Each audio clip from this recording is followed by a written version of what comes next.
কালকে দুপুরে রান্না করার সময় চোঙা আর একটা খালি বিয়ারের বোতল রাখবে। কেন বলো তো? চোঙা আর খালি বিয়ারের বোতল, তারপর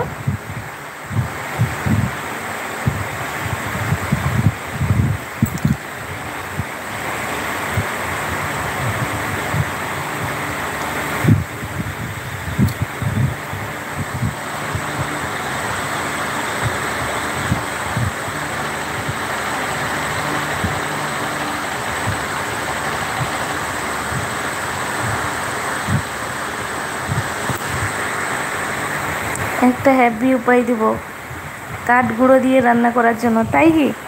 আচ্ছা ঠিক আছে, ঠিক আছে, কাল দুপুরে আমি তাহলে লাইটটা অন করব। যখন রান্না করব তখন লাইটটা অন করব, ঠিক আছে? আর আমি যখনকে রান্না করতে যাব তখন তুমি তখন ঘুম থেকে উঠে যাবে গো 11টার পরে। একটা হ্যাপি উপায় দেবো কাঠ গুঁড়ো দিয়ে রান্না করার জন্য।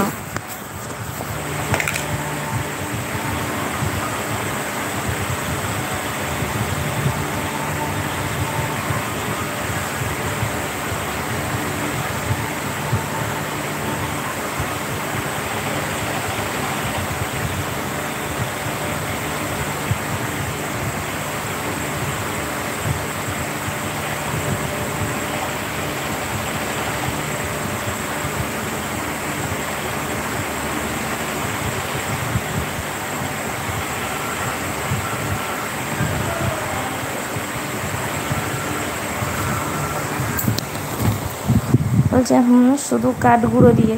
আচ্ছা, আর কোনো জ্বালন লাগবে না, তাই কি? আচ্ছা ঠিক আছে, ঠিক আছে গো ঠাকুরপো, মনে থাকলো তোমার কথাটা।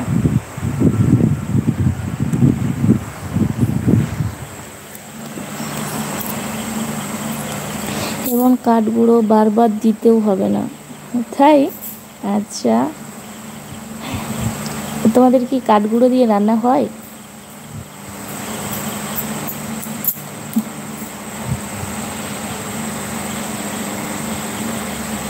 আচ্ছা, বিয়ারের বোতল রাখতে হবে না? বিয়ারের বোতল কোথায় পাবো? একবার একবার দিলেই ব্যাস, একবার দিলেই ব্যাস না? বিয়ারের বোতল কোথায় পাওয়া যায়?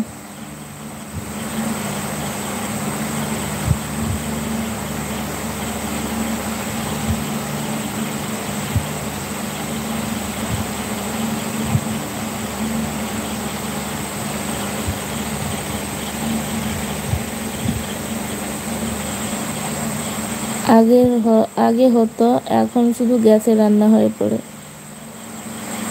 ঘরে। আচ্ছা, গ্যাসে রান্না হয়।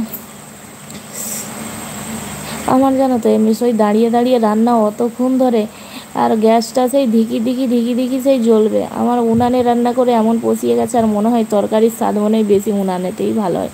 যেমন করে তরকারি একটু ভালো করে খোঁচাখুচি করে রান্না করলাম, বেশ মজা। নাইলে ওই রকম কাঁচের বোতল থাকলেও হবে, যে ওই সেম সাইজের না। আচ্ছা, বিয়ারের বোতল আমি চেষ্টা করবো বিয়ারের বোতল খোঁজ করার।